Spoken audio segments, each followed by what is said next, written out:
ñu ngi leen di nuyu gërëm leen ci ànd bi ak télévision Futur Média dellu si waat ak yéen ni ñu koy defee mardi bu jot déclic jotaay bi lee nga xamee ni mooy recevoir personnalité yi ci horizon yu bokkul kenn ku ne bu jaaree ñu waxtaan ak moom man ak journaliste yi nga xamee ni ñoo bokk ci sama clic ci télévision Futur Média. ñuy recevoir nag koo xamee ni bokk na ci kilifa yi fi ne nga xamee ni bu ñu coowee coow li bëri bu ñu coowul coow li bëri Barthélémy Dias mooy maire bu Mermoz Sacré-Cœur bëri na ci ay ponk yoo xamee ni daañ ci waxtaan ak moom façon bi nga xamee ni moom lay gérer maireem daañu waxtaane politique waxtaane itam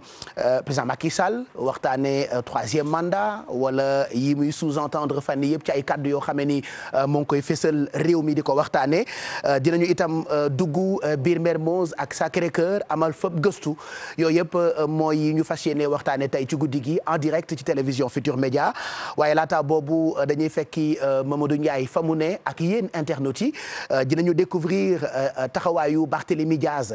ci digital bi mais d'abord dañuy njëkkee ak li nga xam ne ni moom la réew mi yëpp yu waxtaane muy anniversaire du groupe Futur Média fukki at ak juróom-ñaar ci ren télé bi def fukki at di groupe boo xam ne ni moo jur première télévision fii ci Sénégal ñu ciy profité di leen ndokkeel di leen souhaiter un bon anniversaire na ma ko waxee woon looloo am sunu groupe la sama groupe la seen groupe la groupe bu Sénégal la yéen it ngeen am cofeel bu jéggi dayoo ci bànqaas yi nga xam ne ni ñoo nekk ci groupe bi moo xam site internet bi rajo yi RFM wala King FM wala sax yéenekaay bii di l'Observateur ak kit télévision Futur Média à propos de site internet bi defe naa loolee la ñuy njëkk a yër ci ay coppite yoo xam ne ni def nañu ko ngir couleur anniversaire bii tey tombé ak fii groupe Futur Média toll Mamadou Ndiaye ñu ngi lay nuyu. maa ngi lay fay Pape Cheikh di nuyu téléspectateurs yi di nuyu suñu mbokk internautes yi wax nga ko anniversaire groupe Futur Média bi 17 ans mu nekk anniversaire boo xam ne ñun ñoo koy partagé ndoog yow ak téléspectateurs yi di ko partagé ndoog aussi ak suñu mbokk internautes yi moo tax ñu jël pàcc bu yaatu réserver ko ñii di internautes yi ñi nga xamante ni ñoo tàmm di visiter wala di dugg di seet li nga xamante ni mooy site d'information bu groupe Futur Média www.igfm.sn gis nga ko look bu bees la version bu bees tàq la ñu indi mu gën a yomb gën a yombalal ñi nga xamante ni ñooy internautes yi tey ci bis bi lañ ko daal di génne dajji ko ci paquet mu nekk lu bees li nga xamante ni vraiment lu am solo la te internautes yi gis naa ci suba ba tey ñëpp di ci commenter lu leen soxal la te lu am njariñ la ci période yi ñu nekk nga xamante ni digital bi dafa am solo lool ci période bii nga xamante ni ñëpp koo gis mi ngi ak smartphone am koo gis mi ngi sëgg ci téléphone am actuellement nii groupe Futur Média vraiment cadeau bi nga xamante ni jox na ko mbokk internautes yi nekk na li nga xamante ni lu am solo la Pape Cheikh. mu ngoog donc foofu groupe Futur Média toll ci fukki at yeeg juróom-ñaar ñu ngi gërëm ñëpp. Barthélémy Dias qui est en train de nous rejoindre sur le plateau puisque tey mooy ganuk déclic. Le temps équipe technique yi di ko installé Barka Ba itam fekk si nañu ci plateau bi Ibou Kane fas yéene àndandoo itam ak ñun waaye du ñun rek yéen internautes yi di ngeen am possibilité réagir ak hashtag bi di déclic TFM Mamadou Ndiaye. voilà noonu la demee am comme ni ñu koy defee mardi bu jot ci bu waxtu wi jotee internautes yi am nañ possibilité réagir hashtag bi déclic la wala ngeen def déclic TFM muy Facebook Twitter wala Instagram bu groupe Futur Média wala bu TFM boo demee Facebook di ngeen ñu jot actuellement en live seen hashtag bi boo ko defee di déclic ci commentaire bi dinañ gis seen message wala seen suggestion wala tamit seen ay questions yi nga xam da ngeen koy poser tey suñu invité tey bi di Barthélémy Dias koo xamante ni dootuñu ko présenter ci paysage politique fii ci Sénégal nekkit koo xamante ni aussi internautes yi mën nañ wax ni soxal na leen trop ndaxte li nga xamante ne da koy def ay activités ci période yi ñu nekk nii ci période Covid bi gis nañ ne Barthélémy Dias daal am na taxawaay bu am solo te dañuy jot ay félicitations mag tey ji boo tapé turam rek ci Google bi di nga gis jaar-jaaram mais surtout période yi nga xamante ni mooy période Covid bi internet yi ku nekk doon rafetlu bu baax taxawaayam surtout ci goxam bi goxam bi nga xamante ne moom la diriger moom Barthélémy Dias internet yi en tout cas doon nañ ko féliciter di ko encourager Pape Cheikh. am na post boo xamante ni ça a été tellement partagé on va revenir sur ça moom moo waxoon ci page Facebook am virus du troisième mandat 2 cas confirmés 1 cas suspect respectons les mesures barrières ça a marqué tous les internautes. bilaay ça a marqué tous les internautes en tout cas nekk na message bi nga xamante ni mi ngi ko posté le 8 août ci page officielle am bu Facebook moom Barthélémy Dias mu bind mbirum troisième mandat yeeg coow yi nga xam ni président africain yi mën nañ xalaat Côte d'Ivoire mën nañ xalaat Guinée Conakry bi nga xamante ni ku ci nekk ñi fa nekk njiitu réew dañu demandé waat ne dañu bëgg a nekkaat candidat gannaaw loolu nag moom Barthélémy Barthélémy Dias def benn post bi nga xamante ni dafa ni virus du 3e mandat 2 cas confirmés 1 cas suspect respectons les mesures barrières maanaam dafa joxe benn junj bi nga xamante ni daf ko yóbbu ci Covid bi mais aussi xel yëpp dem ci 3e mandat postam bi nag wër na internautes yi wala wër na àddina surtout def na tollé ci réseaux sociaux yi. J'ai même vu des jeunes qui disaient le roi est là à chaque fois qu'il sortait pour def ay mbir pour dimbali nit ñi ci Covid bi bon de toute façon dinañu commentaire ak moom ci yooyu yëpp bu ca kanamee tuuti internautes yi ils peuvent réagir donc ñu ngi xaar seen ay questions Mamadou Ndiaye. ñu ngi xaar seen ay questions ci hashtag bi Déclic la wala Déclic TFM. À tout à l'heure. À tout à l'heure. Barka ñu ngi lay nuyu merci encore d'être là ci Déclic bi tey ñuy dalal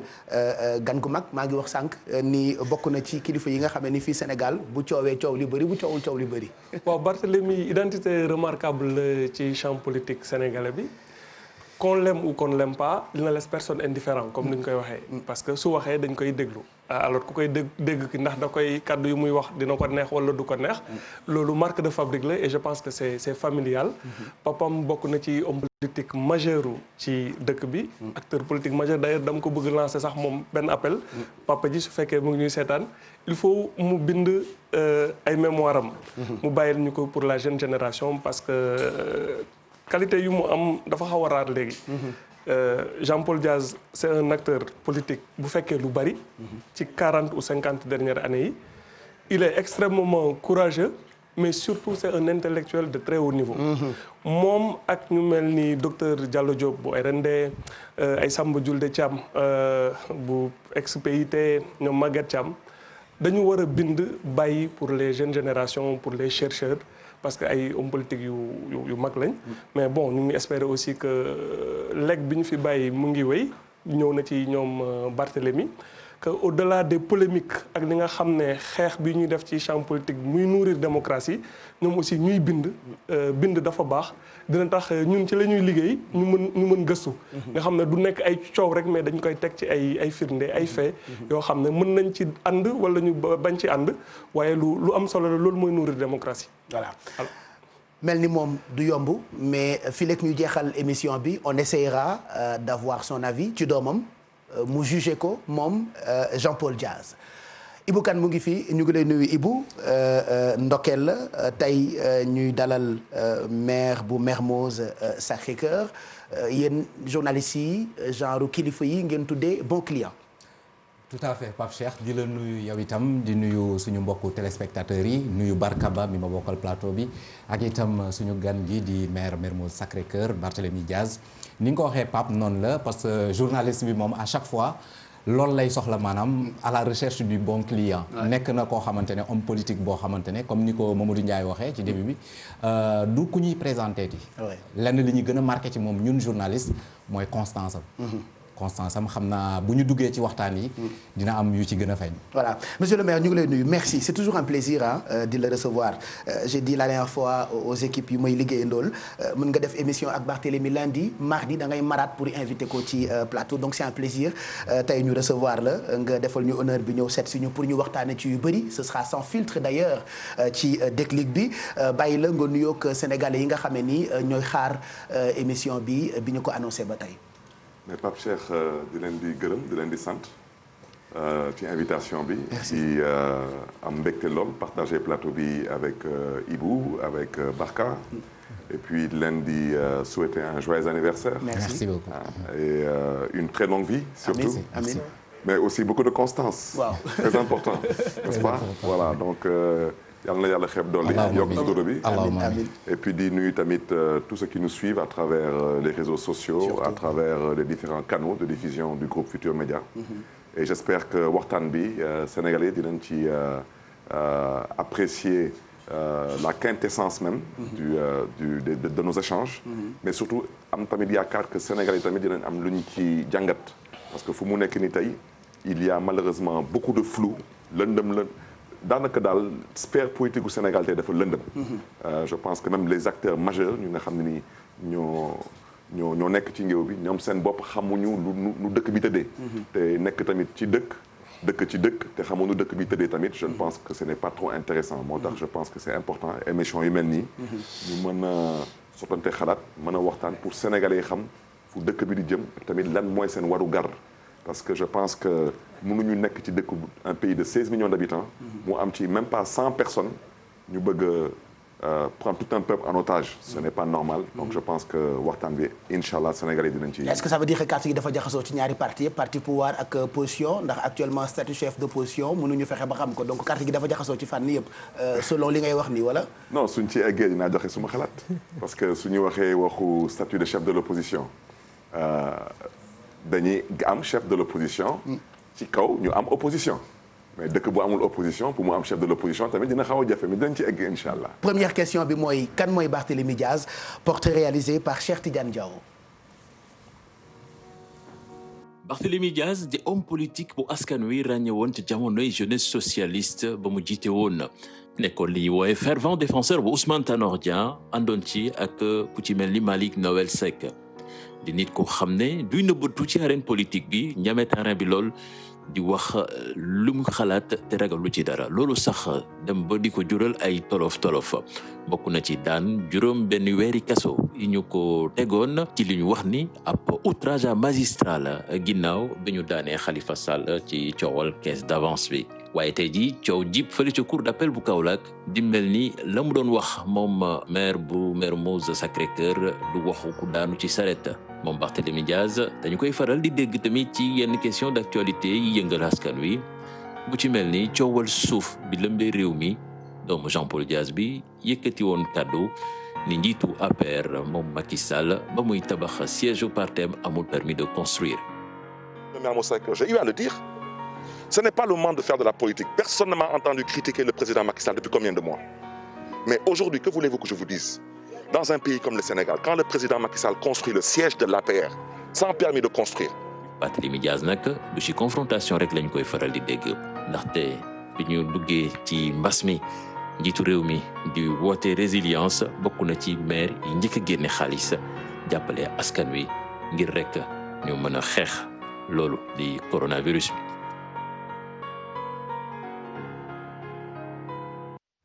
voilà ngërëm ñeel Cheikh Tidiane Diaw mi nga xam ne ni moo ñuy réaliser nataal boobule ñu jagleel ganuk déclic bi tey ban commentaire ngay def ci portrait bi Barthélémy. Mais je pense que c'est aux Sénégalais d'apprécier man je suis un acteur politique donc souvent damay wax suma collaborateurs yi mënu leen toog rek chaque fois ñu ne tout est rose. Barth ngi liggéey. non il faut que mu am ay critiques parce que critique mooy tax ngay góorgóorlu. te je pense que acteurs politiques yu nekk Sénégal il faut que ñuy accepter la critique quand elle est constructive mais ngay toog rek ñu ne la yow la te doo yàlla doo rakku yàlla nit kese nga da ngay juum des fois tamit di jaawale am na solo ñu lay critiquer donc man des fois certains de mes collaborateurs dañuy wax ne ni que ñuy xeex Barthélémy Diaz ñoom la gën a respecté que ñuy ànd ak Barthélémy Diaz non c'est que dama soxla ay nit ñu may wax suma bopp damay soxla ay nit ñu may wax dëgg damay soxla ay nit ñu may wax taxawal wala bii xaw na ëpp damay soxla ay nit yu nga xam ne ñoo may fital mais à travers leur critique mais ngay toog rek ñu lay woyal sa baaxu maam yi ñu lay wax yow yaa fi nekk kooku tamit da ngay dem ba naagu donc effectivement c'est peut-être mon portrait parce que je suis un homme lu ñu koy waxee sax ci tubaab je suis un homme controversé daanaka xam nu ma koy waxee ci wolof mais un homme controversé mooy mën nañ ma bëgg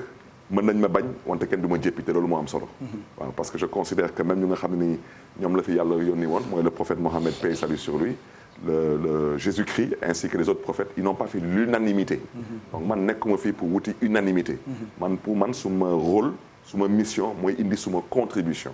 moo tax suñu may wax est-ce que da ngay nekk candidat ci lii wala ci lale man je suis candidat à un seul objectif mooy yee askanu Sénégal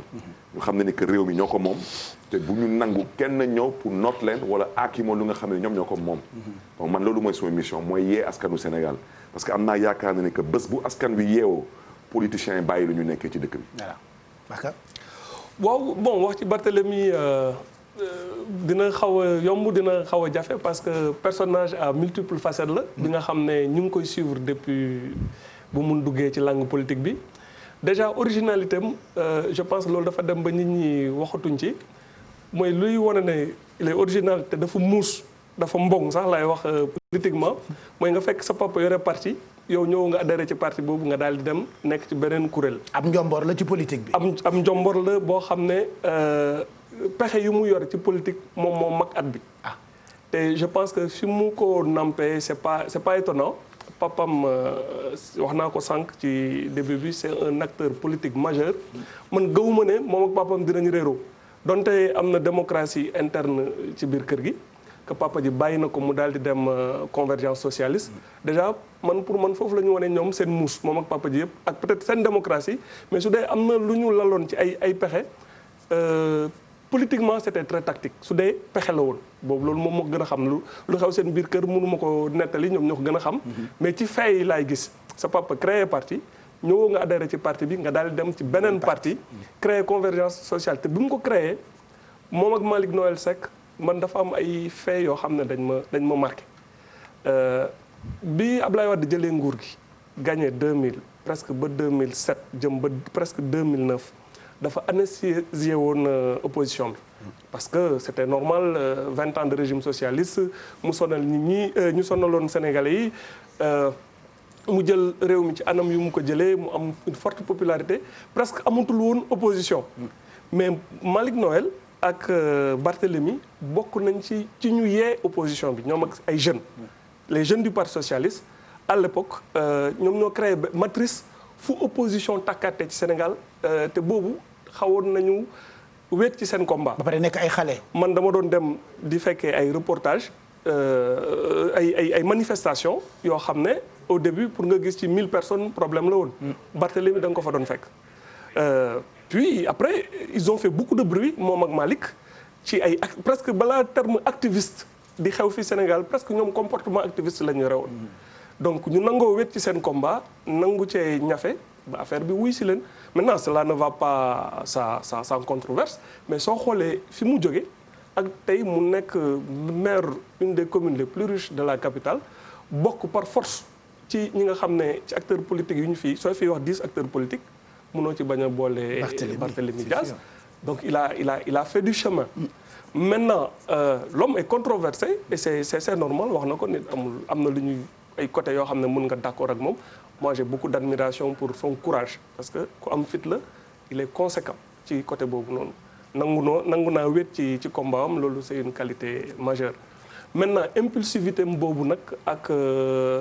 xatar boobu noonu est-ce que suba su ñëwee aux responsabilités il va mettre de l'eau dans son vin parce que loolu mooy problème bi su fekkee da ngay conquérir pouvoir ci benn ligne offensive xatar ba ñu xamee la ci soo nekkee aux responsabilités mënoo continuer ci xatar boobu par définition parce que léegi bokk nga ñu nga xam ne dañu yore ay responsabilités réew est-ce que bu boobaa ñi ko toppoon fan ko ci fuggam boobu tey nga xam ne ci réseaux sociaux yi ñu ngi koy tàccu lu mu wax ñu ne gaynde la guerrier la est-ce que dinañ comprendre ne que Barthélemy dafa shifté mënatul nekk ci même ligne dure boobu muy moom muy Sonko muy keneen ça peut être très séduisant soo nekkee jeune nga am xatar et loolu moom moo baax ci démocratie c'est une très bonne chose une des meilleures choses yu ñu arrivé mooy que des jeunes daal di jël seen responsabilité bousculer classe politique bi di wax lu xew ci réew bi di dénoncer loolu day dundal démocratie kenn mënu ko bañ il faut s'en féliciter et ñoom am nañ droit juum am nañ droit sax def outrance man tant que c'est enfermé ci les limites pénales lépp luy réveiller démocratie te du yee fitna ci réew c'est bon à prendre mais maintenant exigence bi nag mooy ñoom par rapport ak ñoom li ñuy xalab di xataraayu suñ demee aux responsabilités est-ce que déjà dinañ nekk ay démocrates mooy nangu mu am seen rakk yi wala léegi ñu nekk ci opposition bi di leen xalab ñoom nu ñu doon xalabee jóg fité comme ni ñu fité woon dinañ leen fité comme nu ñu leen doon fital comme nu ñu doon fitalee nit ñi wala nu ñu leen doon xalabee mais aussi est-ce que transparence bu ñuy woote bi dinañ ko jëf parce que ils sont issus tamit ci benn culture politique boo xam ne dafa am culture pàccoo culture mbokk culture copain moom il parle souvent de copain et de coquin est-ce que moom su demee au pouvoir du dem jël waa Baobab wala waa Mermoz wala je sais pas ay xaritam jox leen ay marché ci suuf on ne sait pas encore ñu ngi koy xool di ko suivre nu ma toogee nii tey di ko apprécier positivement naan lii ak lii la def ci ay jolare politique suba tamit su defee safan ba ñaan nañu yàlla su fekkee yàlla bay nañ fi ñu mun ko toog mu rendre compte aussi. voilà tungu ne du teew ñu nataal. je pense que commentaire bi gudd na y a des questions y a des avis lan nga ciy wax Barthélémy. mais c'est d'abord c'est objectif. Ouais. C'est ce que j'appelle les critiques constructives. wante effectivement man maa ngi suma deuxième mandat de maire je crois que mandat bi sax jeex na donc je suis dans ma 11e année. mais doo mës a gis ku sant Diaz wala ku sant Lopez mooy suma santu yaay bu mës a am marché suma mairie benn amul. bu ci topp tamit waa Sicap Baobab fu ma juddoo yaroo fa dëkk fa ñu ngi may dégg. mais am na Diaz wala Lopez bu liggéey ci biir mairie. amul ok parce que kooku moom lay xeex ci dëkk bi. ensuite je pense que damay joxe ay bourses plus de 100 millions de bourses je pense que amul kenn ku sant Diaz wala ku sant Lopez ku mën a yëkkati loxoom ne mës na jot ci bourse yi. on peut vérifier bu ci des tamit tous mes amis d'enfance ñu ngi may dégg à Baobab même benn marché wu 1000 francs kenn mësu ko gagné ci mairie bi. bon ceci étant dit ce n'est pas interdit mais je pense que lu nga wax Barka c'est très objectif c'est très constructif et puis je crois que loolu ñëpp noonu ci bàyyi xel bu ci des wax na ko ñun ba ñuy xeex contre le régime libéral d'abord effectivement il y avait 40 ans de régime socialiste président Abdoulaye Wade te ñu noot ko nangul parce que ponkal la ci politique il faut le lui reconnaître l'histoire politique du Sénégal kenn mënu ko bind te doo ci tudd Abdoulaye Wade parce que su ñuy tudd tey démocratie Sénégal lu Abdoulaye Wade xeex en tant qu'opposant je pense que même ñun ñii ñu nga xam ne ni tey ñu ngi opposé wu lu bëri dañ koy daanaka copier ci moom ay en termes de stratégie te ba ñuy xeex contre régime Abdoulaye Wade lu bëri dañ ko copier ci nu président Abdoulaye Wade doon xeexee et on a seulement collé dans notre stratégie donc c'était pour dire que moo xam ñu ma àndaloon dans la conférence socialiste Malick Noël Seck effectivement il s'est beaucoup battu même si après nos chemins malheureusement sont séparés mais il reste mon ami parce que politique du loolu moo tax ñu xamante man ak moom leneen moo tax ñu xamante ñun ba ñu ñëwee on s'est dit que Abdoulaye Wade mythe la woon c'était un mythe pour les Sénégalais nga xeex opposition presque un quart de siècle nga accéder au pouvoir par la voie démocratique te jamono yooyu lu ñu doon dégg fépp fu ñuy dem Sénégal bàyyi leen góor gi mu liggéey donc mythe boobu il fallait qu'on le casse et je l'ai toujours dit nee naa Abdoulaye Wade en grande partie lu ko daaneel du ñun en grande partie lu ko daaneel moom moo daaneel boppam te malheureusement lu may gis tey ak nguur gi c'est la même erreur parce que tey man je suis le premier à le dire je suis de l'opposition mais je ne sens pas d'opposition moo tax suñu may waxu statut de chef de l'opposition damay rey parce que tey Macky Sall mooy opposition wu boppam APR mooy opposition wu APR te loolu moo am parce que tey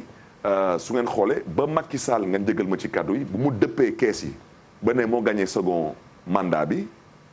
mais wax leen ma ban opposant Sénégal moo fi posé un acte d'opposant ci waxin wala ci jëfin amul donc quand on vient nous endormir ak benn soi-disant statut de chef de l'opposition mais chef de l'opposition il faut qu'on se comprenne aussi te moo tax ma ne balaa may dee ñuy wax waxu président Idrissa Seck dama bëgg kooku ñu bàyyi ko tout tranquille parce qu'il n'a rien à voir avec ce qu'on dit le problème c'est pas Idrissa Seck ou Pierre ou Paul le problème mooy suñu kilifa ku ilif réew mi di président Macky Sall parce qu'il est dans une stratégie dans une logique te logique bi mu ngi may dégg te bëgg tamit sénégalais yi bàyyi ci xel parce que président Macky Sall il faut que mu xam ne ni que 3e mandat bu ñuy ñaawlu ci tànk yooyu la nekk te su may wax malheureusement je dis que il le fait avec la complicité de l'opposition toute l'opposition réunie peut-être man mii sax ci la bokk sans m'en rendre compte parce que tey ñun suñu mandat maire jeex na depuis 2019 te waxoon naa leen ko mën na leen élection du fi am tant que Macky Sall li nga fi élection du am parce que pour nga mën a dëpp kees ça prend au moins 3 ans pour organiser le système donc 2019 waxoon naa du am élection locale 2020 mu ne du am élection locale ñu ne ma day am élection locale 2021 même 2021 du am élection locale peut-être dina am 2022 mais l'objectif recherché mooy lan mooy suñu reculer élection locale de 3 ans pas de 2 ans mais de 3 ans mais de facto législative yi foog ñu randal législative d'au moins 2 ans et demi à 3 ans donc législative bu naroon am 2022 2024 wala 2025 lay am mais de facto kon présidentielle bu nar a am 2024 mais dañ koy randal ba 2027 mais loolu beneen xeetu 3e mandat la mais c'est que bii nag wax dëgg yàlla Macky Sall il faut lui tirer le chapeau parce que loolu xel mooy daw fii kooku il ne le fait pas à l'ivoirienne ou à la guinéenne il le fait de la façon la plus subtile possible parce que tey dama leen di laaj yéen ñu fi nekk may nuyu au passage suma sœur Bintou Diallo kooku maa ko bëggal suma bopp est-ce que xalaat ngeen nit dina jël 2 milliards at bu nekk di ko jëbbal noonam ci seen xel bu gàtt rek Sénégalais yi ñuy dégg est-ce qu'ils pensent que nit bu nga xam ne ni il veut se maintenir au pouvoir dina jël ñaari milliards loolu la gars yi wax officiellement bien sûr mais officieusement dina ëpp loolu nga koy jëbbal sa opposant daanaka da ngay jël paak bu lay rendi nga jox ko sa noon mais loolu kenn di ko def donc il faut pas qu'on vienne nous endormir moo tax ma bëggoon acteurs yu nga xam ne ñu ngi dialogue politique parce que président par le biais du ministre de l'Intérieur nee nañu que date élection yi c'est mars 2021 donc mooy fii ak juróom-ñetti weer mais fii ak juróom-ñetti weer mënu fi am élection parce que soo xalaatee audit du fichier électoral kese ñeenti weer la période de contentieux d'inscription d'édition des listes et tout ñaari weer la il faut respecter les Sénégalais ça veut dire que tey nekkuñu ci ay tànku organiser élection locale lu ñu nekkee ñoom di waxtaane seen biir mooy lu ñuy organiser gouvernement mais ils ont le droit su leen neexee mais musuma gis dëkk bu ñuy ne dañuy organiser gouvernement d'union nationale ñu ngi xool fan la ñuy jaar pour dugg ci gouvernement d'union nationale parce que tout le monde sait que suñ ci duggee ils vont cautionner tous les actes du président Macky Sall donc tey dama bëgg Sénégalais yi yeewu ñu xam ne ni que ñun lu ñu namm ci tey président Macky Sall mooy qu'il respecte le calendrier républicain et à l'heure où on parle c'est possible balaa may dee may dëgg fii su ma yenn mbokk yi nekk APR su ma yenn xarit yi sax ñi nekk non ak coronavirus bi mënuñu organiser élection mais depuis que la ñu organiser élection locale fële France tugal ça a vu le maire de Paris être réélu te France dafa am ci ay cas coronavirus mais dafa jéggi dayoo c'est même pas comparable au Sénégal. mais sauf que aussi mënuñ comparer France ak Sénégal en termes de comportement société. waaw mais aussi parce que tey bu ñu waxee respect des mesures barrières. waaw Sénégalais là et je suis désolé de le dire mais on respecte plus les mesures barrières ca France que ci Sénégal. encore que. mais soo jàppee ne qu'on respecte plus les mesures barrières en France qu'au Sénégal. mais ñun Sénégal amaguñu 7000 cas en 24 heures. France am na 7000 et quelques cas en 24 heures. ils ont plus de moyens que nous. ils ont benn bi plus de ensuite, population également. waaw d'accord ensuite wante ñun tous les jours ñu ngi ci car rapide yi ñu ngi ci clando yi ñu ngi ci tànganaay ñu ngi ci grand place yi. yàlla moo fi nekk gis ngeen mbas bi dafa dem ba jéggi dayoo. tubaab bi dañu jàppoon ne que fii ñun duñ ko fekkee wante yàlla wane boppam. parce que lii nag du ndogalu yàlla ñoom ñoo ko def seen biir. ah bon xam ankay moo fi nekk ñoom seen biir ñoom soo demee ba États-Unis tout mal Chine ne ko lii mooy virus chinois yéen ñaa leen ko def ba diplomatie chinoise di répondre de la façon la plus vulgaire possible à la diplomatie américaine ñuy sànnante ay xeer seen biir parce que xam nañ que lii du ndogalu yàlla. paludisme ndogalu yàlla la dañuy waxtaan te waxante dëgg wante ñëpp xam nañ que sida du ndogalu yàlla ñëpp xam nañ que coronavirus bii ñett ci dugal loxoom te muy dëgg. da nga jàpp ni complot la. mais non ñoom ñoo xam luñ ciy wut parce que wax dëgg yàlla nag ñun mën nañ bañ a am xam-xam bu màcc wante am nañ tuuti lu ñu xam parce que Bill Gates fu ñu ko xamee mooy informatique xamuñu Bill Gates ci ay affaire u santé donc luñ ciy wut luñ ci namm ñoo ko xam ba di wax ay waxu vaccin ñoo xam luñ parce que il faut qu'on se comprenne le virus du sida c'était pour éradiquer la race noire dañu bëggoon jël nit ku ñuul noot ko tey ñu ne dañuy vaccin mais suñu indee vaccin bi fii kenn xamul vaccin bi lan la est-ce que am na ay puces kenn xamul suñu toogee ñoom suba ñoom seen ay réunion ñu ne waa adduna bi daal am na juróom-ñaari milliards doomu aadama yu fi nekk dañ xaw sakkan nañ fi wàññi ñaari milliards mais ku la wax que mënuñu bës ay bouton xam fu ñu dugal ay vaccin ñu ne que ñooñu on les élimine en 3 mois kenn xamul parce que nag nañu waxante dëgg tubaab bi seen gëm yàlla des na seen gëm xaalis moom leer na mais seen gëm yàlla des na donc damaa bëggoon ñëwaat dellu si waat tuuti maa ngi nuyu ñëpp Pape Cheikh avec sa. nuyoo guñ la sax dañ la bëggoon dalal dañu bëggoon Barthélémy wax ba daaneel. ñu dalal la. parce que ku mel ni yow dañu la war dalal mais comme jël nga kàddu ba pare dama lay bàyyi nga àggali question parce que xam naa ni ñëpp seen làmmiñ a ngi xasan ndax Barthélémy ci yi muy wax nii. depuis sànq dama ñëw ci mbiru troisième mandat bi laa bëggoon ñu ñëwaat. parce que yow yaa njëkk yëkkati kàddu Barthélémy Dias ma nuyu la gannaaw ba ma nuyoo ba noppi wax que ne élection locale du am ñu reporté waat nga ne du am barki Demba Ndiaye génnaat nga ni lii yëpp c'est un coup fourré du président de la République pour coupler wala boog pour dàq élection législative yi te bu ñu dàqee élection législative yi dinañ dàq la présidentielle de 2024. de facto te normalement président 2024 la war a yem mandat am ci la war a yem mu bëggoon nag nga wax ma fan nga sukkandiku pour wax ne président dafa bëgg a dàq élection législative yi dàqaat 2024 te loolu constitution bi mayu ko voilà. mais Bintou dafa leer le président Macky Sall est un acteur politique mënuñu ko mere parce que dafa namm nguur wante ñun lu ñuy ñaawlu mooy ñuy woote opposition ne ay opposants lañu nekk ñoom ëllëgu Sénégal leen ñor ñu ne dañuy dem ci dialogue politique d'accord mais dem ngeen dialogue politique mais ci dialogue politique boobu lan d'abord mooy seen ay points ñoom bu ñuy commencé dialogue politique ba tey est-ce que gis ngeen fu opposition génnee def conférence de presse wax leen fu ñu toll ak lan la ñuy waxtaanee déggu leen ko fenn ban opposition moo fa nekk ak kuñ fa toogal c'est très important aussi maintenant le président Macky Sall su ñu waxee élection locale amul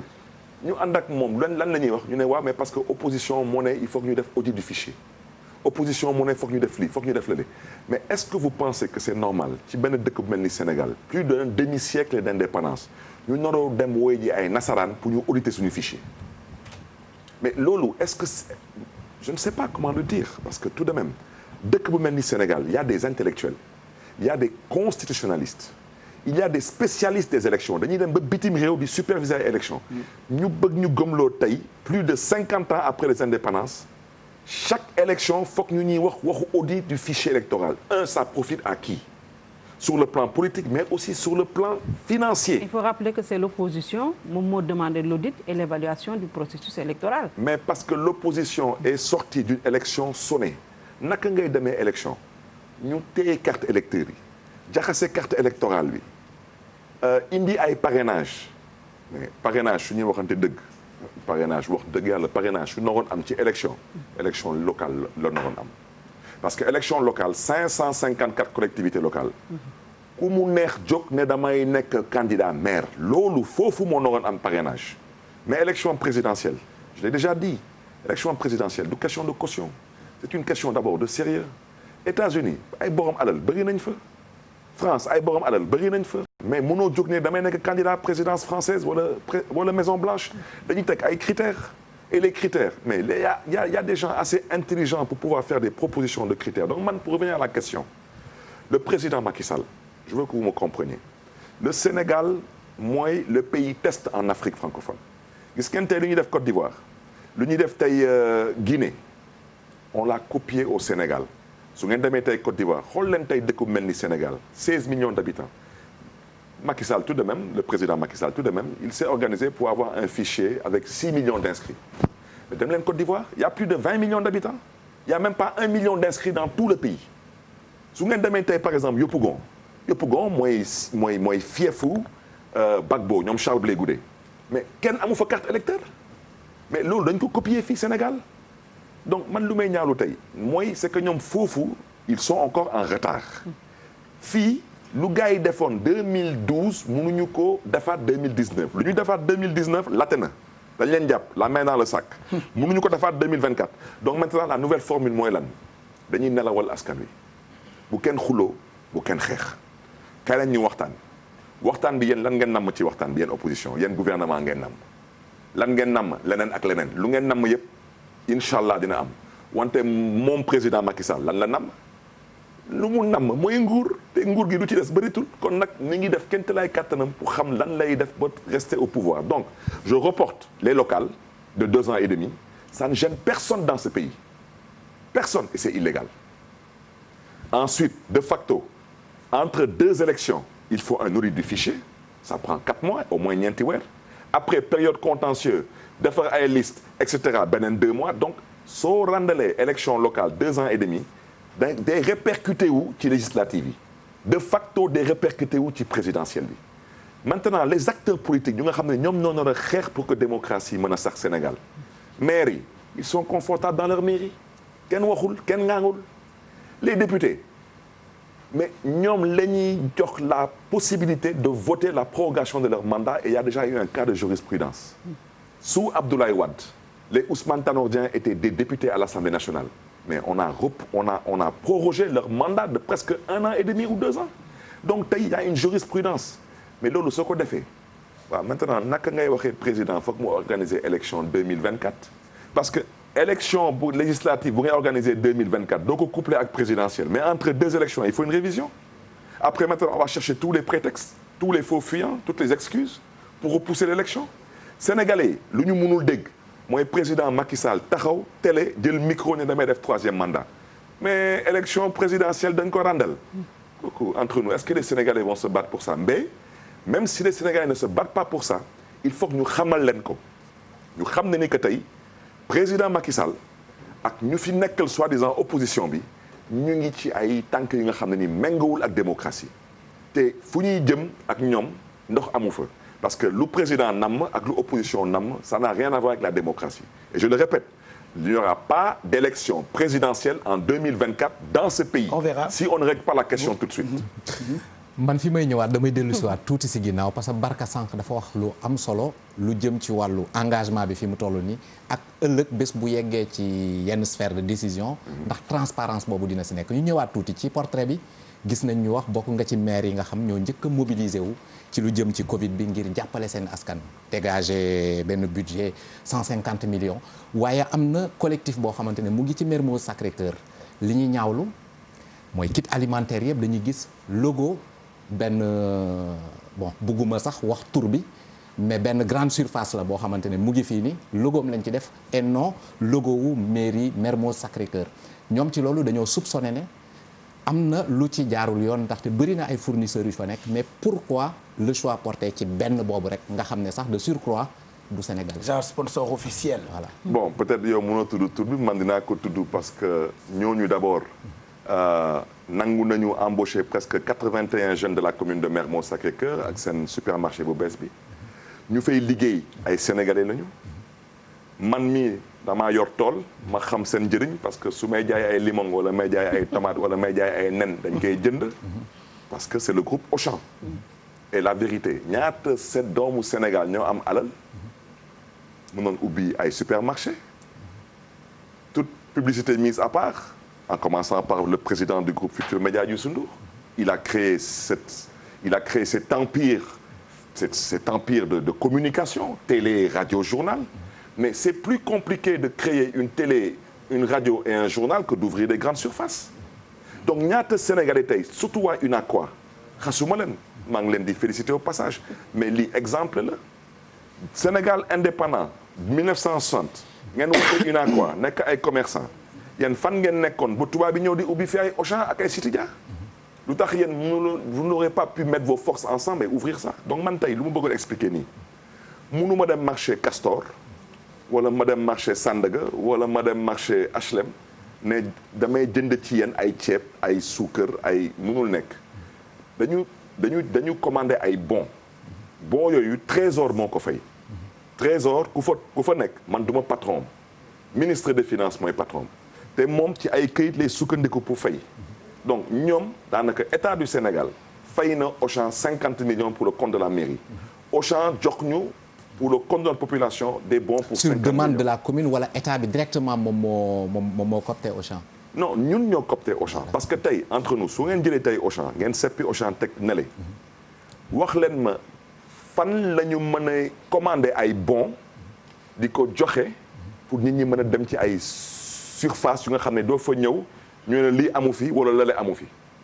wala est-ce que bon bi baax na wala bon bi dugg na fi wala gën na fële am na sax ñu nga xam ne dañu dem ba ne non il faut que ñu teg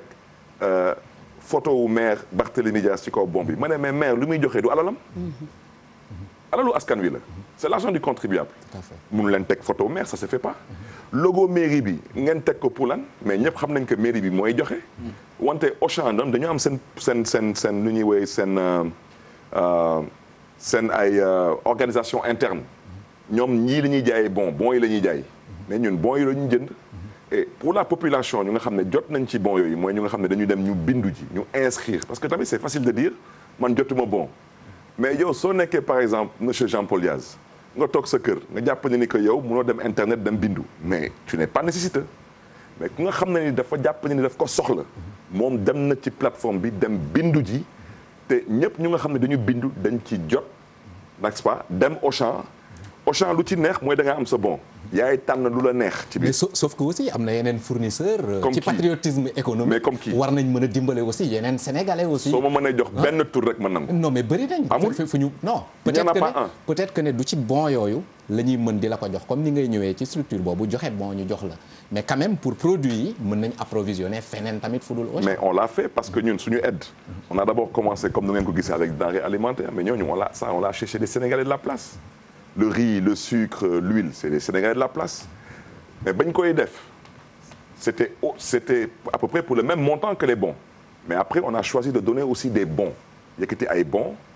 jox ko ay nit parce que kiti damay joxe un exemple am na ñu nga xam ne ci commune Mermoz Sacré-Cœur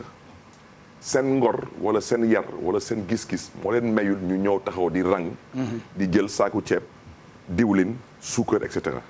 ñoom lu leen gënal mooy ñuy jot benn bon Auchan lépp ci sutura bon boobu ñoom ñoo xam nu suñu demee Auchan nu ñuy gérer bon boobu am na ñu nga xam ne ni amuñu bon amuñu denrée wante ñoom dañ leen jox ay koppar 50 000 ñu dem trésor ñu fay leen 50 000 francs xobet ñooñu c'est les retraités donc et man lu may wax nii ñu bëri dañuy wax waxu Barthélemy mais moi je ne fais que diriger un conseil municipal. ñaati retraités ñoo ci jot il paraît-il que ci commune Mermoz Sacré-Cœur bëri na ay retraités yoo xamante ne dinañ jotuñu ci bon yooyu. ah mais dëgg la effectivement Jean-Paul Diaz mënuñ ci jot. ñaata ñoo ci jot. moromu Jean-Paul Diaz yi mënuñ ci jot c'est des retraités mais tout de même seen loxo ñoom jot na seen ginnaaw. mais ñaata par exemple ci. écoutez fu mu nekk nii je n'ai pas les chiffres en tête. mais wax naa ko nee naa pour les montants de 50 000 francs. ñu ci jot c'est quelques centaines pour les bons Auchan ñu ci jot tamit parce que je crois qu'il y avait 500 bons de 50 000 francs et il y avait je crois il y avait 50 millions et la moitié c'était en 50 000 francs beneen moitié bi en 25 000 donc vous faites le calcul vous avez à peu près une idée pour les kits des denrées alimentaires ça c'est des milliers de personnes ça c'est des milliers de personnes et je vous dis dañu joxe ba mu des te waa Mermoz ak may dégg waa Baop ak may dégg waa Kaolack ak may dégg waa Sayka ak may dégg dafa dem ba des ñuy dem di dugg ci kër di ko joxe waat. c'est bien ça. donc c'est pour vous dire que man ba may dem ci xeex contre mbas bi pour man je considérais que chef de l'État moo joxe benn directive mooy daanaka fii nii tout ce qui est État du Sénégal doit se mobiliser pour combattre cette pandémie. te président Macky Sall lu ñu ko mënti xeex nous sommes aussi de l'État du Sénégal nous sommes un démembrement de l'État du Sénégal donc lu mel ni mbas bi amul d'accord naa ak président Macky Sall d'accord ma ak président Macky Sall du ma ko def wala dama koy def parce que déjà xaalis bu nga xam ne ni moom ngay génne du sa xaalis du ndono du sa ñàkk dañ la ko dénk mënoo ko iñaane kenn donc c'est l'argent du contribuable day delluwaat chez le contribuable maintenant beaucoup de gens disent ouais mais je n'ai rien reçu ma ne mais est-ce que da nga bindu parce que soo ma waxee dama bindu man mën naa vérifier est-ce que da nga bindu te man du ma nangu nit di bindu biir commune Mermoz Sacré-Cœur man bëgguma xam foofar waa APR ak may dégg yëkkati naa sax ay bon di ko jox waa APR parce que ci la ñu bokk parce que ñoom tamit ils ont des mais bien sûr ci la ñu bokk mbas bi daal je crois que ça a été pour nous une occasion de pouvoir peut-être comment dirais-je encore titiller la conscience citoyenne et patriotique donc maintenant Barka lu mu wax nee na si on arrive au pouvoir est-ce que xaraar boobu dina am mais bien sûr que mënul am naka ngay eggee au pouvoir et être opposant à toi-même. non pas xatar mais xatar bi ci jëf lu baax. je sais. pas xatar parce que mënoo sànni sa bopp xeer mais xatar boobu. maanaam transparence bi ñuy woote transparence bi nga doon wax. loolu pas nekk opposant wu bopp. mais man je peux te faire une promesse. Barka. wax dëgg yàlla je n'ai aucune ambition tey pour ne damay nekk. candidat élection présidentielle wala yooyu parce que je suis dans autre chose mais man su ma yàlla déggoon tey réew mi société civile dinañ fi am doole lool gis nga activistes yu ngeen di wax nii mooy ay ñoom Guy Marius Sagna et cetera ñooñu en tant que président de la République je vais m'assurer qu'il soit député à l'Assemblée nationale parce que le plus fort reste et cetera suñu mun lay demal seen bopp man dinaa def suma kéemtalaay kattan bu ñu dugg parce que nit ki soo bëggee avancer je reviens à ce que j'ai dit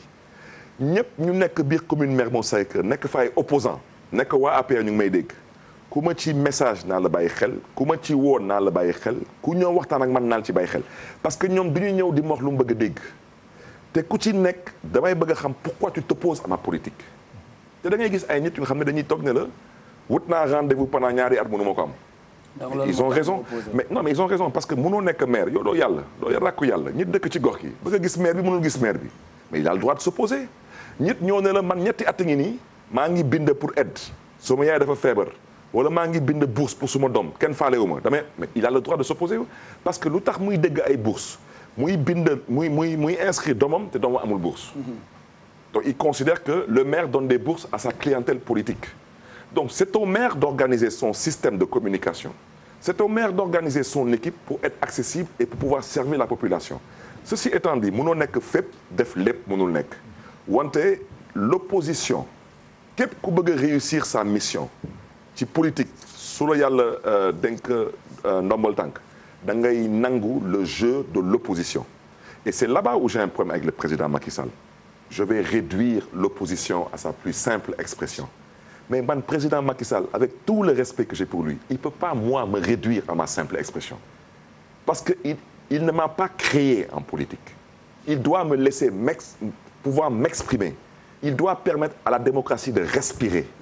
mais tey dialogue bi na ma yàlla baal ce n'est pas un dialogue gars yi ñu ngi dil ñu ngi jéem a nelawal askan wi jéem a xool nan la ñuy randale élection yi ñii ñu jox leen benn 2 milliards ñu ne ay chef de l'opposition kan mooy jël noonu di ko jox 2 milliards à propos de deal souvent dañu lay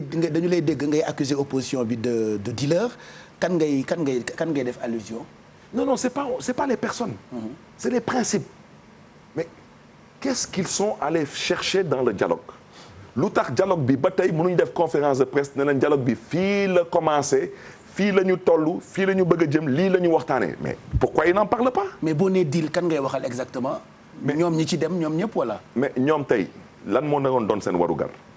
mooy déjà ñu expliquer parce qu'ils ont tous les arguments pour démontrer au président Macky Sall que dernière élection présidentielle tout de même dafa dëpp kees c'est la vérité. ensuite wax ko ñoom lan la ñu nam ci fichier bi et fichier bi soxluwuñu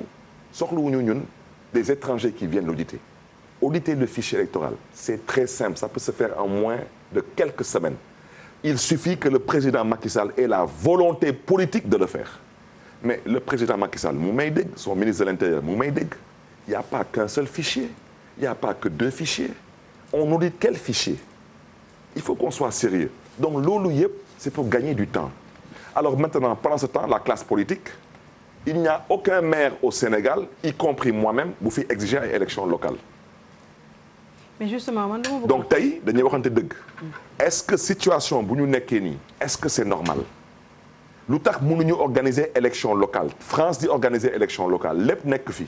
maintenant si on a besoin d'écouler les 3 ans pour reconstruire un système de fraude c'est pas normal ce n'est pas sincère ñu nekk ci dialogue politique bi ils doivent exiger le respect du calendrier républicain. lu leen fa yóbbu du gouvernement d'union nationale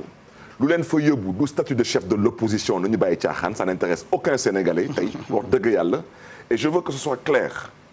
je ne parle pas du président Idriss Seck c'est un homme pour qui j'ai beaucoup de respect c'est un homme qui aujourd'hui ñu bëgg ko ñu bañ ko c'est un homme qui compte sur la sphère politique sénégalaise. et Khalifa Sall dans tout ça. mais Khalifa Sall je suis mal placé pour parler de atam bi yàgg na est-ce que da nga koy boole ci loowu dealer yi wala. mais Khalifa Sall bokkul ci dialogue bi dialogue politique dañ ko foowee mais Khalifa Sall ñoom ñoo woote seen dialogue ñu ne dañuy woo ay parti politique ak woo tamit ñu nekk tamit assemblée nationale Khalifa Sall de su amee parti politique dégguma ko fenn. benn amoon na mandat député ñu fokkati ko ci ay loxoom.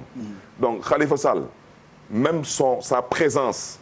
au palais dans la lutte contre le coronavirus. ça relève de la politique politicienne je le lui ai dit. noppem bi tamit yàggul. non ma ñëw rek je le lui ai dit. wante moom comme moom il faut que moom je pense que moom addunam diine la yar parce que c'est comme ça c'est la religion c'est la politesse et ensuite voilà il doit être bien avec tout le monde mais sa nature. mais je suis désolé man su ma nekkoon Khalifa Sall je ne partirai pas au palais je n'ai rien à faire au palais te wax naa ko Khalifa Sall. mais quand même attitude républicaine la quand même. non mais man du ma républicain kon. waaw mais xam nga yow tey Khalifa Sall déggoo kenn di ko xas Sénégal su nekkoon man nangul leen ngeen xas ma wante du ma dem palais doo ma tëj kaso jaay ma doole fokkati suma mandat de maire illégalement fokkati sama mandat de député illégalement n'est-ce pas j'ai perdu des chairs étant en prison demoo jaale fenn tey nga génne ma ci kaso sur la base de la pression tey nga bëgg ma woo au palais pour wax lan ci waxu coronavirus su ma yoon newu ci je suis désolé non j'arrive je suis désolé dem nga assemblée nationale jox na le feu vert ne la dafa lu la neex mbas bi on t'a tout donné tu n'as pas besoin de m'appeler da nga ne da ngay woo ay parti politique yoruma parti politique da ngay woo ay député fokkati nga suma mandat député xoolal lu ngay gérer mbas bi c'est tout maintenant quant à Khalifa Sall je reviens à ce que j'ai dit Khalifa Sall sa nature yéen ñëpp xam ngeen ko Khalifa Sall du Barthélémy Diaz donc nii la ko yàlla bindee te je pense que tous les observateurs de la scène politique ba ñuy observer la scène politique ba tey Khalifa Sall n'a jamais changé maintenant son silence il faudra l'inviter ngeen laaj ko lu tax mu noppi noonu mais ñun ñu ko jege suñ koy laaj Khalifa Sall lu tax doo wax mais il nous demande je parle de quoi. mais justement je parle de quoi j'ai pas parlé de riz. est-ce que les partisans et de Covid. les partisans de Khalifa Ababacar Sall. ne l'ont pas amené à danser plus vite que la musique ba li ko dal tey jii dal ko dafa mel ni da ngeen ko xàllal yoon bu mu waroon a jaar te yegg see waragu fa woon a yegg si gis ngeen lu ko dal mu duggee ci prison bi gis nga ko ñëpp bàyyi nañ ko à part yow Barthélémy Diaz Idrissa Diallo ak yëf naa yéen ñaare ko dese ñi ko doon poussé yëpp naan ko yow yaay le patron de Dakar vas-y après c'est la présidence bu mu duggee kaso dañ ko won ginnaaw tey jii bu mu génnee ci kaso bi par la grâce présidentielle c'est grâce boobu ça s'est fait sur la base d'un deal parce que moom bi ñu koy génnee ci kaso bi yow nekkoo foor yow sa déclaration da nga ne maa ngi nii di jógee sama tool yógu mu woon sans grâce présidentielle àndu leen ci woon jusqu'au dernier moment bu mu génnee ba léegi mi ngi ci pataaralam kenn xamul ce qu'il veut faire kenn xamul ce qu'il veut là où il veut aller on ne comprend pas yéen itam mun leen continuer de faire le travail à la place de Khalifa Ababacar Sall je suis désolée sa dernière sortie n'a pas fait tilt parce que deful c'était pas yóbbaalewul kenn xamul lu mu bëggoon a wax il a parlé pour ne rien dire bu fekkee Khalifa Sall dafa am un combat politique bu mu bëgg a mener je pense qu'il doit être le chef de guerre mais yow Barthélémy Diaz mënuloo xeexal Khalifa Sall Idrissa Diallo aussi mënu ko xeexal moom kese donc il faut que Khalifa Sall dise aux Sénégalais ce qu'il veut là où il veut aller mais dafa mel ni daal bu mu génnee ba léegi dañ ko sotti ndox bu sedd kenn xamul ce qu'il veut faire. Bon Bintou je pense que cette analyse il faut être réaliste cette analyse elle est objective c'est ce que j'appelle les critiques constructives Khalifa Sall. D'abord da nga ne dafa génne par une grâce présidentielle. Oui. Je dis qu'il est sorti par une farce présidentielle. grâce ak farce bokkul. grâce daanaka da nga def dara président bal la defoo dara président moo la dugal. dossier rapport bi nga xam ne ba tey IGE kenn du ko déclassifier tey par exemple yaa ngi waxu Khalifa Sall man su ma nekkoon Khalifa Sall j'aurais porté à la connaissance du public le rapport d'inspection générale d'État. Et qu'on ne vienne pas me dire que je l'ai déclassifié. Parce qu'on n'est plus en République. Avec Macky Sall, je suis désolé, on n'est plus en République. Quand aujourd'hui, un rapport vous félicite, nga jël rapport boobu ne da nga ci sukkandiku pour tëj nit ci kaso bi te tous ses prédécesseurs ñoo ne la lii nii lañ ko organiser sur les directives présidentielles. Mamadou Diop tout de même, c'était un décret présidentiel qui lui avait autorisé à faire cette caisse d'avance. Pape Diop est venu, il a confirmé. Mais il fallait liquider le soldat Khalifa Sall parce que naruloon bokk ci élection. moo tax ma ne la man lu Khalifa Sall nekkee je veux que ce soit clair su ma nekkoon à sa place ça ne fonctionnerait pas comme ça je ne pars pas au palais te du ma fi masla ak kenn. dans lu tax du ma fi masla ak kenn gis ngeen IBK il a liquidé des gens à la présidentielle. Il a mis des gens en prison. Il a éliminé des gens. ñu mu éliminé tey ñoom ñooy décider de l'avenir du Mali. IBK c'est fini basta il a dégagé donc yàlla moo fi nekk keneen nekku fi donc Khalifa Sall lu ma xam ci Khalifa Sall mooy wutul quoi que ce soit bu jógee ci président Macky Sall parce que xam na nit ki et tout de même moom moo dund dans sa chair cette injustice pendant 2 ans et demi man ci 2 ans et demi yooyu tëdd naa kaso ak moom juróom-benn weer je l'ai vu digne fier j'ai vu Khalifa Sall même sooy wax sax lu ñaaw ci Macky Sall mu ne la lu la jot man am na lu nga xam ne ni Bintu ku ma ko def di nga xam ne yàlla am na fa daal yam ci wax ci parce que je n'ai pas le temps. C'est qu'en fait ce n'est pas mon éducation. Ce n'est pas ma culture, ce ne sont pas mes convictions. Macky Sall a choisi d'être mon ennemi, il sera mon ennemi jusqu'au bout et il le saura. Et il apprendra à ses dépens aussi. Parce que fii àdduna la te yàlla mooy maye mais président Macky Sall tout de même ku nekk mënoon a def lu mu def sauf moom nga nekk doomu baadoolo Sénégal yëkkati la tey ku demoon tey ndeysaan yee papam ci bàmmeelam nekk sa doom mooy président du Sénégal peut-être sax du ko gëm donc Macky Sall il est devenu président du Sénégal de par le génie de la démocratie sénégalaise naka lay jëlee démocratie boobu tey mu koy étouffer pour des histoires de pouvoir mais pouvoir day jeex pouvoir yàlla ko dul jeex Khalifa Sall da ko doon woo doomu baayam def ko dimbali du benn yoon du ñaari yoon te man am naa lu ma ci xam il y a que Macky Sall pour faire ce qu'il a fait et ce que Macky Sall a fait il faut être un monstre pour le faire. léegi yéen xanaa opposition bi dafay nelaw xanaa da ngeen di nelaw yéen. non mais à la hauteur de mais Pape Cheikh il y a pas d'opposition dans ce pays. Ah bon. Ce qu'il y a des opposants qui s'activent. Ousmane Sonko, Thierno Bocoum, Premier ministre Abdoul Mbaye, honorable député Mamadou Lamine Diallo. PDS, Idrissa Seck. Non, j'arrive, s'il vous plaît, je viens. Dama ne non il faut qu'on se parle. Oui. xam nga tey on est en train de parler. aujourd'hui parce que tey dama gis gars yi ñu ngi lay bàyyi ngay show rek. donc Pape Cheikh soo ma waxoon tey léegi nii. Khalifa Sall mi ngi opposé wu mën a opposé wul donc Idrissa Seck ne peut pas s'opposer. Je vous cite des gens qui s'opposent peut-être ils n'ont pas les moyens de s'opposer comme on doit s'opposer à la Wade parce que Wade c'était unique mais tey ñu naroon opposé wu ils ne s'opposent pas ils sont dans un dialogue politique après un dialogue national mais ils peuvent pas vous dire lan la ñuy waxtaanee foofu. parce que beaucoup de Sénégalais quand tu leur parles de statut de chef de l'opposition PDS lañ lay wax wala Idrissa Seck.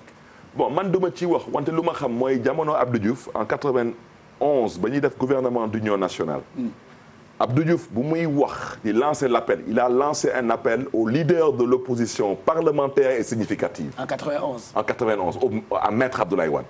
Parce que Maître Abdoulaye Wade était le leader de l'opposition significative et parlementaire. Tey le leader de l'opposition parlementaire c'est le PDS.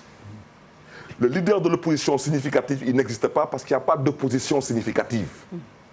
L'opposition significative du total mais constitution dafa jox ay droits ana waxu pétrole bi ana waxu gaz bi ana waxu terre bi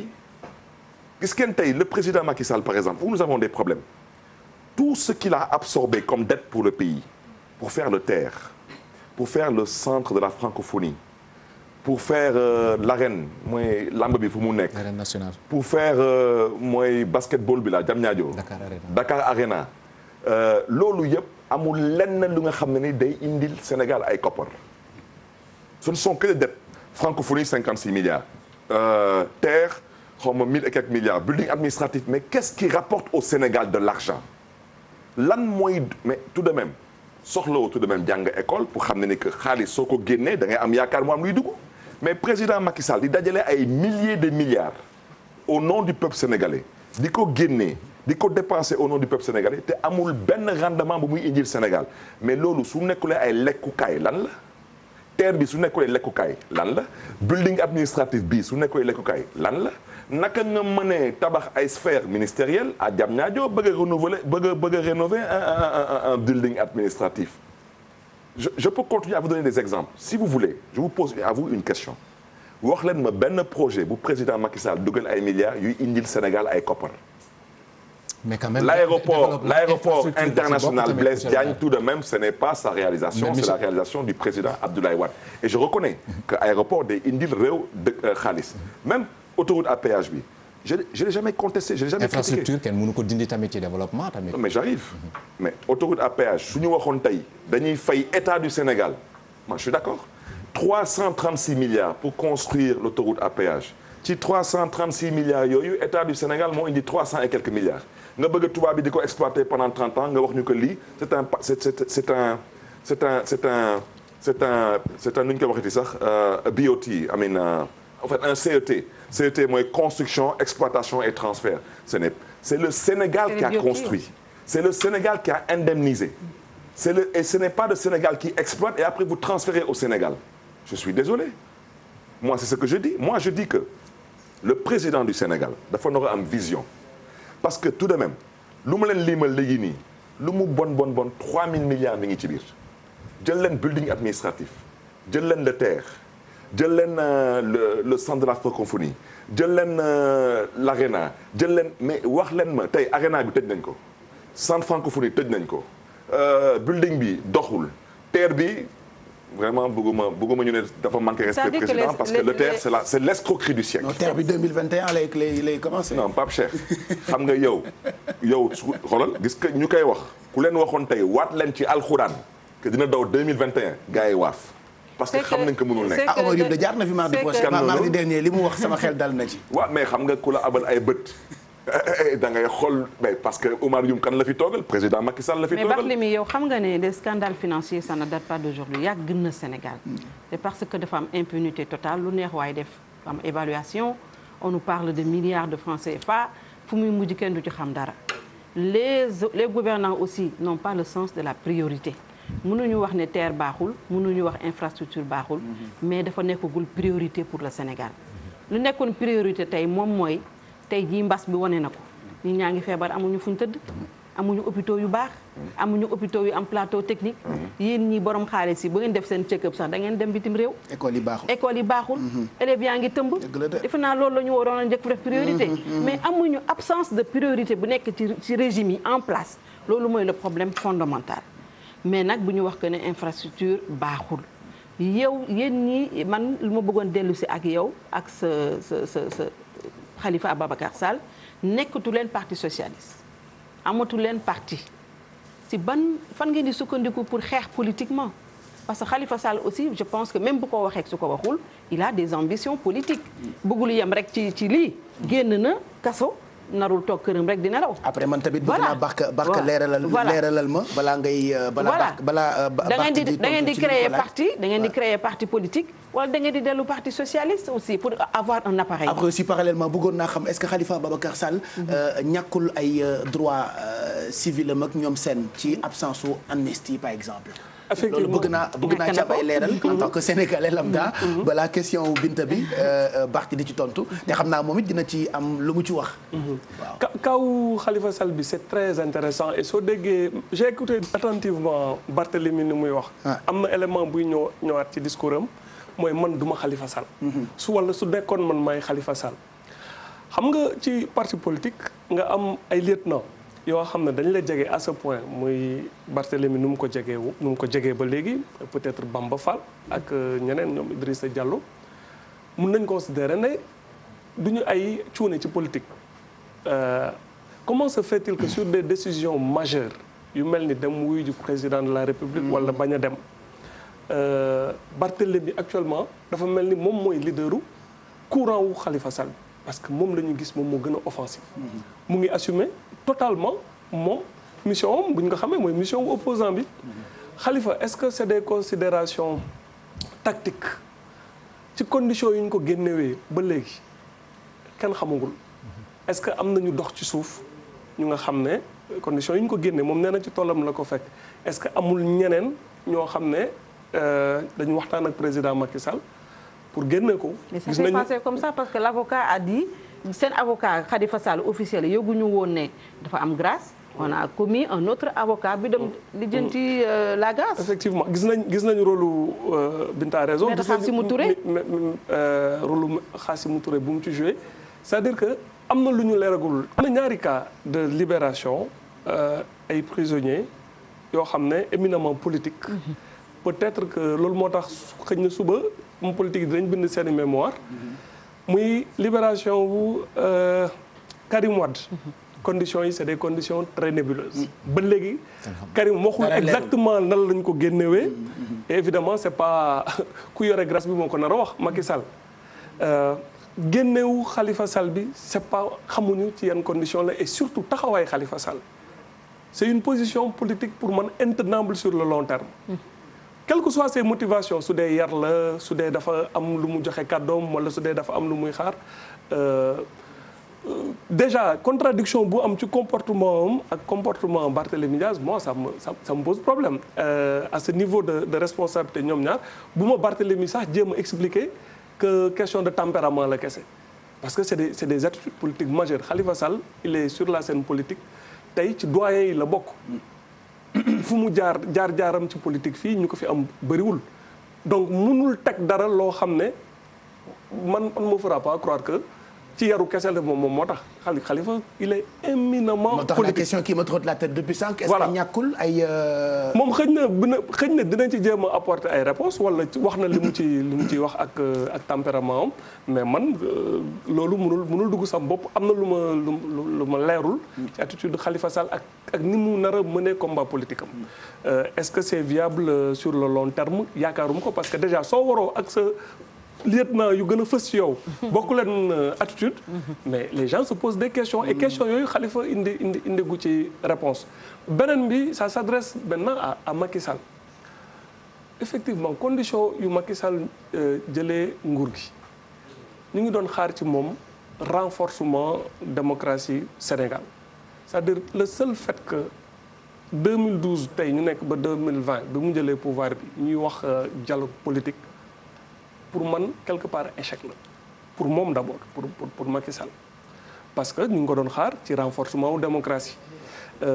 yore nguur du rek defar tabax ay terre yi baax na peut-être actuellement am na controverse mais Ablaye Wade bi muy defar autoroute à péage bi amoon na controverse bu rëy mais tey kenn nekkatul di xaar ñaata milliards lañ ci dugaloon peut-être terre bi dans 10 ans dans 15 ans et puis c'est normal que ñu poser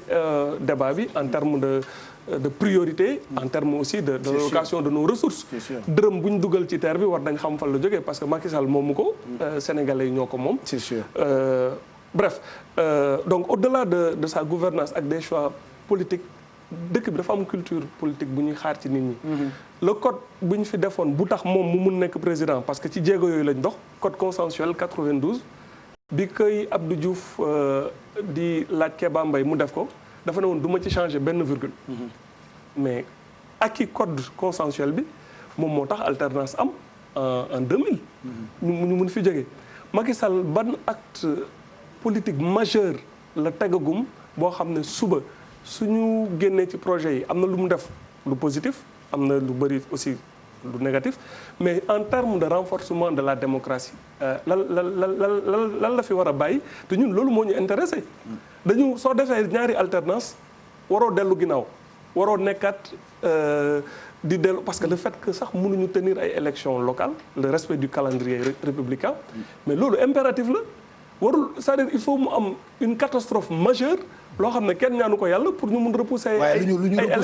repousser élection yi moom terewu ko des ci bopp mairie bi de démissionné wul de. bon quelque part il n'a pas le choix. parce que c'est illégal. non selon lui. pour le moment c'est pas mënuñu wax ne bon même si c'est illégal peut-être politiquement. il est obligé il reste maire. il reste te gisoon nañ lu mel noonu ci ay assemblée mais bref lu mu bëgg a wax mooy en termes de renforcement de la démocratie en termes de ñu respecter calendrier républicain bi dëkk bi mu ngi sooxe et dialogue politique bu mu woote bi am na ñu bëri ñoo xam ne dañu jàpp ne sincère agul te dialogue politique boo xam ne les acteurs majeurs mu neex mu naqari quelqu'un comme Ablaye Wade ak le PDS gisuñu ci seen bopp et puis division bu nar a am man li may wax loo xam ne ay manœuvre de diversion la le statut du chef de l'opposition loolu aussi ay manœuvre politicienne la yoo xam ne président bi mu ngi jox un os à ronger à ses adversaires ba nga xam ne nit ñi tey ñu xuloo pour ñu ne kii ne diw la kii ne man la est-ce que loolu renforcer na réellement démocratie bi et puis man dama yaakaar ne suñu doon wax et puis c'est très important statut chef de l'opposition dañu war a roy par exemple ci Grande-Bretagne xam nga foofu noonu en Angleterre dafa am lu ñuy wax le shadow cabinet c'est-à-dire dañuy préparer toujours opposition bi dañu ko jox tellement doole que chef opposition bi dafay am son cabinet fantôme ce shadow cabinet là dañ fay nommer ay ministre des finances wala ministre de l'intérieur comme gouvernement parallèle lay doon déjà xam na ñooñu dañuy préparer wu pour jël nguur gi ñu jox leen gëdd bu ñu leen war a jox mais fii est-ce que tey même su fekkee am nañ consensus ci lu nar a génnee ci conclusion wu dialogue politique bi lu may dégg mooy xaalis bu ñuy jox chef de l'opposition bi ndàmpaay bu ñu koy jox pour mu yore ko c'est bien beau ñu jox ko statut ñu jox ko dara mais su dee pour en termes de pàccoo la wala ñu mettre ko à l'aise financièrement fekk ñun askan wi amuñu ci dara loo xam ne day renforcer suñu démocratie man loolu ça me pose problème. Voilà. Non, mais en fait, bon, je pourrais peut-être pas. C'est encore long. Voilà, c'est des avis et des questions. Non, mais waxtaan bi dafa am solo parce que si je commence à voir man je suis pas trop dans la posture de poser des questions. C'est sûr. bi ñu may woo ci émission bi dañ ma joxe sama xalaat. Voilà. loolu moo tax je me permets de faire quelques petits développements. Non, mais par exemple, ma bàyyi leen yéen ak questions yi. c'est entre man Binta ak yow donc moo indi. Oui, parce qu'en fait, ce que Binta a eu à dire, Binta, je crois qu'elle a d'abord mis l'accent sur le PS, dañu dàq PS. Bon, d'abord ma bëggoon wax d'abord PS amatul. PS. PS am na kay. Non, PS tàggee nañ ko y a plus de PS. PS amatul. Non, pourquoi nga wax ko. Aminata Mbengue Ndiaye moo ko jiite non. non xam ngeen yéen bu leen ma boole ak suma yaay ji parce que léegi mu jéem a wut téléphone. moom xam nga ko day woote léegi en direct. woote fii commencé di wax ay voilà. day woo léegi. mais PS tàggee nañ PS. honnêtement dañuy waxante ay dëgg. paix à son âme Ousmane Tanor Dieng yàlla na ko yàlla xare àjjana. amiin. parti politique day dund. parti politique day am réunion de bureau politique day am réunion de comité central day am tournée politique day am vente des cartes day am animation. je crois que 2012 le président Macky Sall excès au pouvoir c'est ça. 2012 2020. 8 ans. il y a pas une réunion du PS. il y a pas eu une vente des cartes. amul benn tournée benn réunion moo fa amoon gars yi xeex seen biir. PS tàggee nañ PS bon maintenant c'est pas important parce que PS amoon na son ancêtre mooy UPS. UPS amoon son ancêtre di BDS donc ça va le socialisme sénégalais mi ngi fi ba tey. mais parti socialiste ak couleur vert rouge yooyu jeex na amatul. donc ñaan nañ tamit yàlla may ñu kattan ndax ñu mën a reconstruire cette grande famille socialiste. te man su ma yéenee moo ñu reconstruire ko autour de Khalifa Sall. lu tax may wax Khalifa Sall parce que tey c'est lui qui a le profil te loolu mooy dëgg j'aurais bien aimé être tey dans la posture de Khalifa Sall mais yàlla dafa dogal tey Khalifa Sall mooy ku nga xam ne nii c'est peut-être la personne la mieux indiquée pour réunir cette famille et l'amener à l'essentiel mooy servir le Sénégal. wax na tamit ci waxu Khalifa Sall ma bëggoon leeral tamit wax ci Khalifa Sall et démocrate peut-être même un peu trop démocrate parce que ba may ne man d'accord uma woon pour Khalifa Sall dem palais fa wootee waxtaan ñëpp a toog mais ñëpp a mel ni Ibou ah waaw dëkk bi mbas bi soo demulee day ñaaw yow homme d'état nga ma ne ko dama ne ñëpp mel ni man kay homme d'état waxuma fi homme d'état waxuma fi républicain dama ne waa ji daf leen woo ci ay caaxaan waa ji lu mu namm ci waxtaan bi du waxu mbas bi te ba Khalifa génnee man laajuma ko sax lu ñu waxtaanee parce que xam naa ni que ku ko fa woo mbas bi taxul mu ko fay woo c'est la vérité maintenant nag damaa bëgg a juboo waa ji bëggul juboo mais juboo par force amul ba ngay ñëw sax ba waa ji di am dëj ba ngay forcer pour jaale mais forcer jaale amul fenn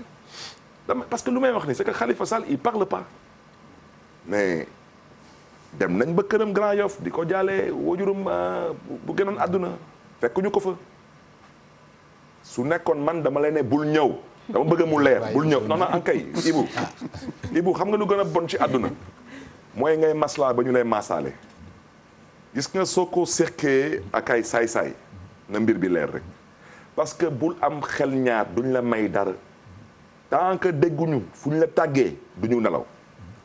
kon nag ñooñu da ngay def ce que tu dois faire un point c'est tout may biire laatu wax ji yàlla mooy maye. mais xool leen dikk rek Mali IBK lan la IBK deful Mali IBK dem na vous pensez franchement que mën nañu kidnapper un leader de l'opposition de surcroît député à l'Assemblée nationale te état mënul xam fu mu nekk état yor renseignement état yor armée état yor koppar xaalis mooy comme par exemple tey ñu ne comme jamono Abdou Diouf ñu ne Abdou Diouf mooy président mais dañuy dem élection 2000 bëggul Abdoulaye Wade nekk président mu woo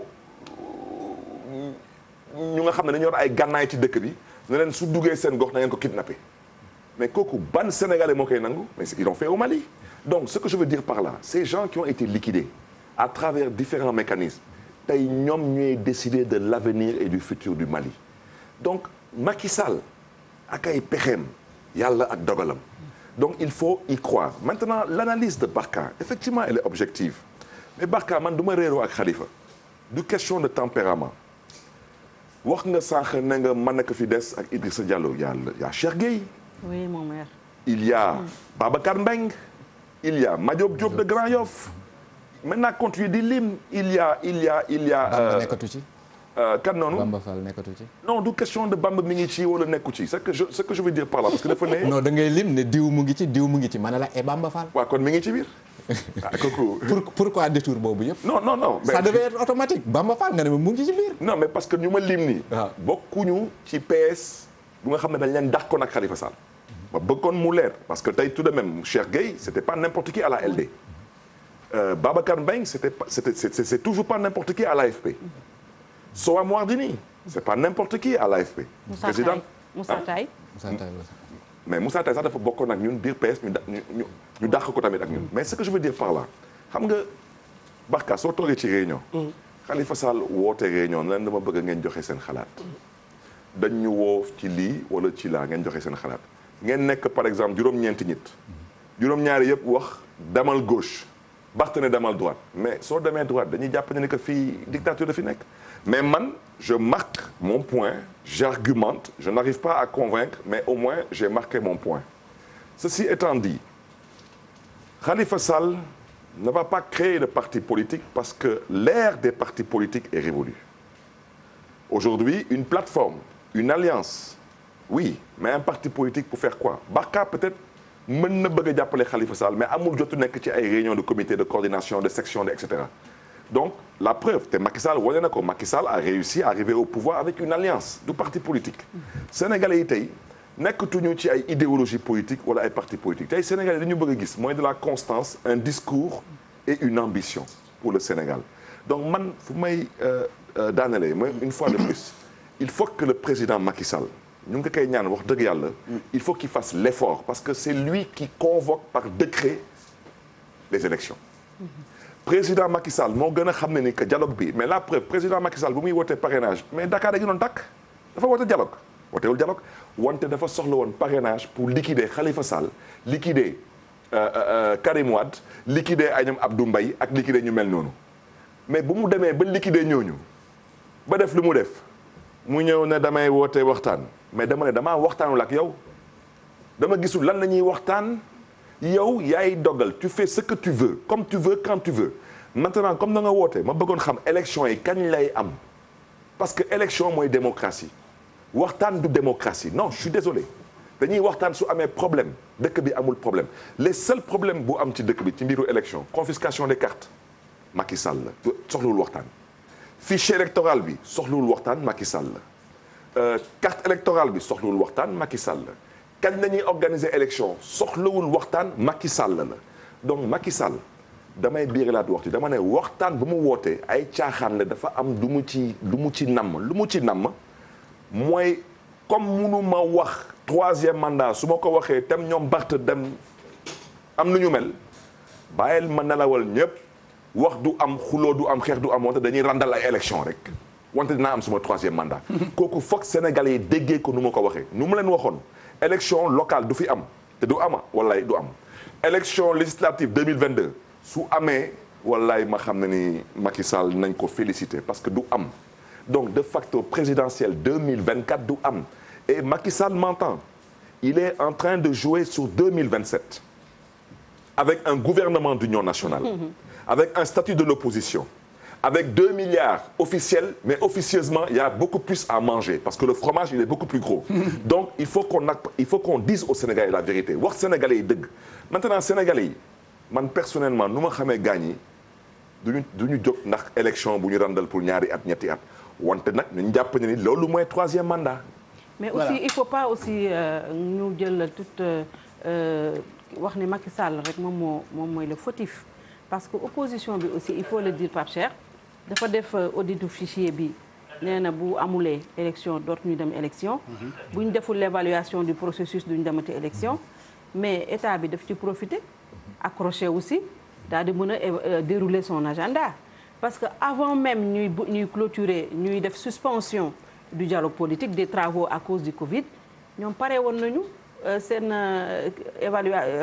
pare woon nañu waxtaan bi ba def seen procès verbal je sais pas quoi seen rapport jox ko ki nga xamante ni mooy le président de la commission nationale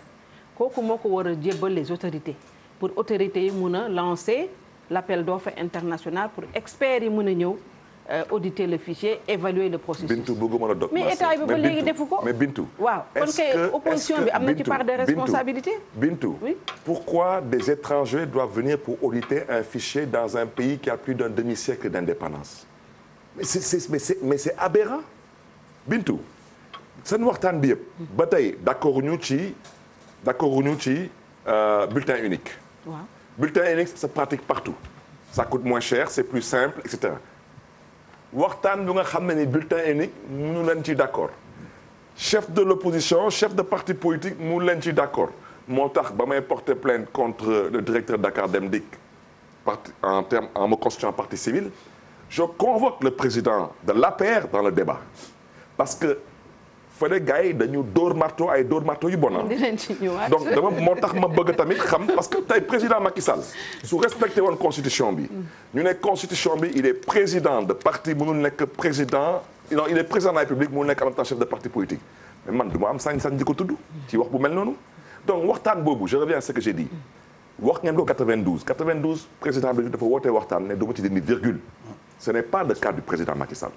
Le président Macky Sall dafa woote dialogue pour nelawal nit ñi pour mieux se préparer ci dialogue bi il va prendre ce qui l'intéresse la preuve il refuse le bulletin unique il refuse de renoncer à son chef de parti son statut de chef de parti politique il refuse tout ce qui le dérange le parrainage maintenant il veut l'enlever des élections locales mais c'est pour nous embêter tout le monde encore brouiller les cartes parce que man dañuy toog fi Mermoz Sacré-Cœur mën na xëccoo avec 200 personnes amul sens tandis que lui moom Macky Sall dafa tànn ñu muy xëccool dafa tànn ne yow yaay bokk yow da ngay dem kaso yow da ngay toog bitim réew yow doo bokk yow Barth yow noppil. ay stratégie maintenant yow nag élection locale ñëw nga ne ma